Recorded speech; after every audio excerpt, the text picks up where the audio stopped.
Welcome back, everyone, for another deep dive with Black Trauma is Not Black Culture, Episode 5. From Elders to Olders, the fallacy and failure of the black middle-class American dream. That title, Ooh. it's a mouthful, and I feel like it really sets the stage for all the stuff we're going to be talking about. For sure. The source material that you sent over is dense, so It is. I'm really excited to unpack all this with you. Me too. One of the things that I noticed that they talk about a lot is this idea of the black mother wound. Yeah, this is central, really, to the arguments that they're making in this episode. What is it? It describes, this really deep, unacknowledged trauma that a lot of black women are carrying, and it stems from slavery. Wow. You know, specifically the legacy of slavery and how it impacted motherhood.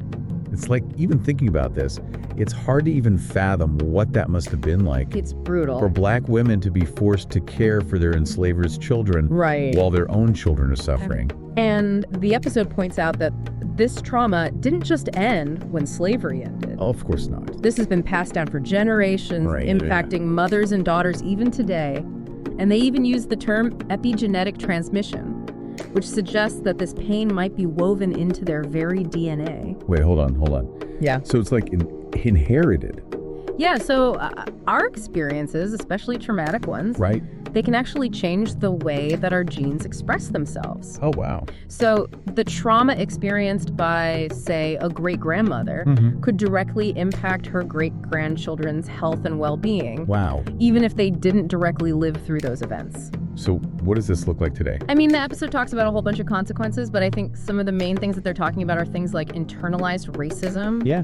difficulty forming healthy relationships, Right. this feeling of never truly feeling free or able to reach their full potential. Yeah. I mean, this is like heavy stuff. It is. And they're talking about therapy. Right. Yeah, so they're super critical of traditional therapy, saying that these systems just aren't equipped to deal with this level of Yeah. generational trauma. Like, how could they be? Right. This is so deep. This is so Thank you. Yeah. deeply rooted in the history of this country and even before. Absolutely. Because of the transatlantic slave trade and all of that. They're advocating for a more radical approach, and they call it insolent resistance. Ooh, I like that. And it's all about black women defining their own path to healing, Yes. reclaiming their power, refusing to be defined by the systems that have oppressed them.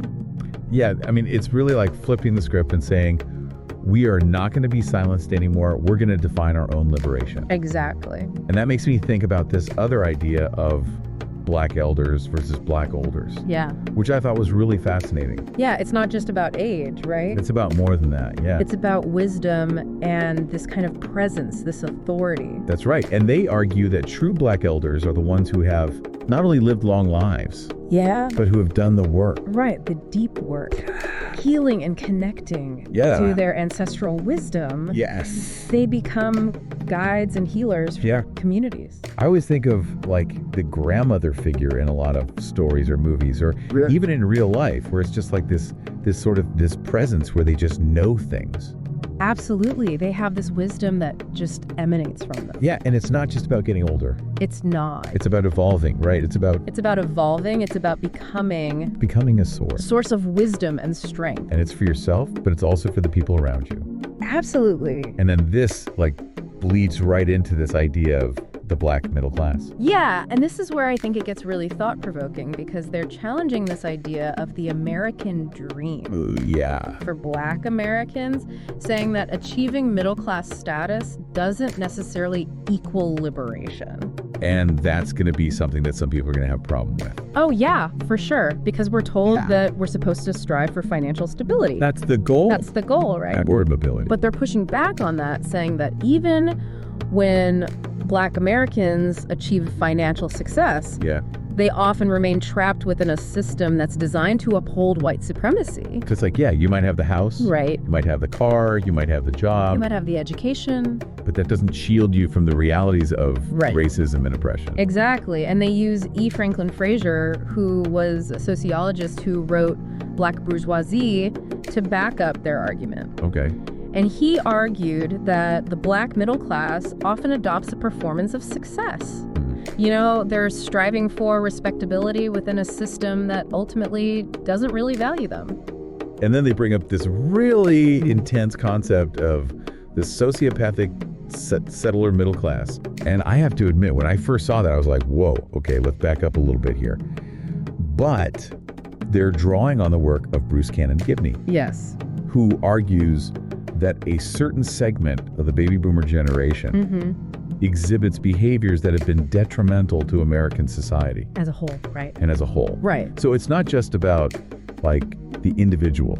It's about... Yeah, it's a much broader critique. Yeah. And while that term sociopathic might feel a little extreme... A little bit. He does lay out some compelling evidence. Yeah.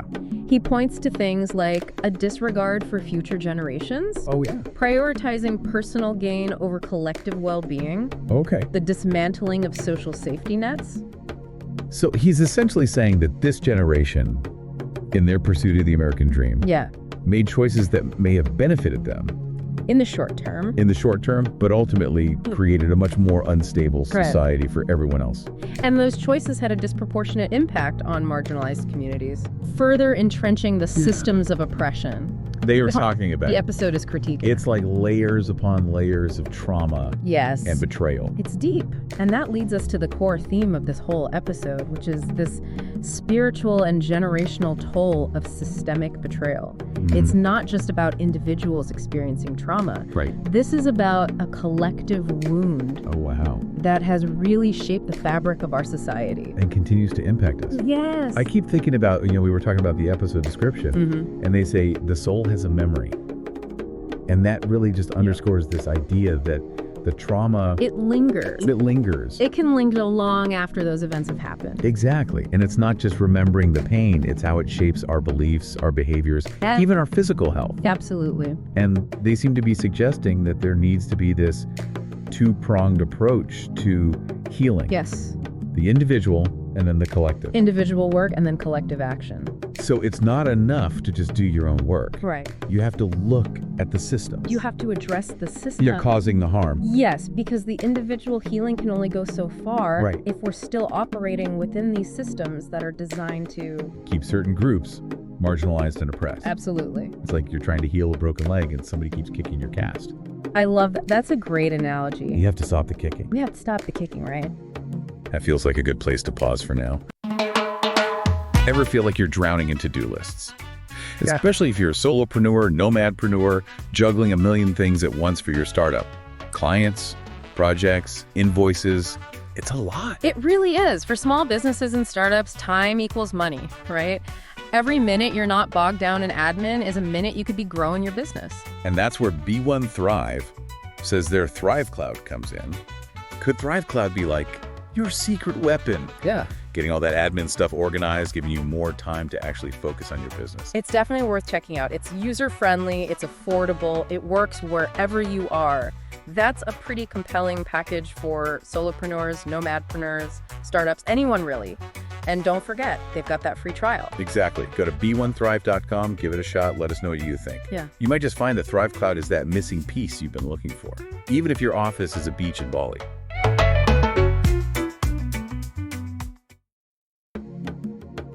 Start talking about Resma Menakem, who I am a huge fan of. Yes, his work is amazing. My grandmother's hands, oh my gosh, like that book was...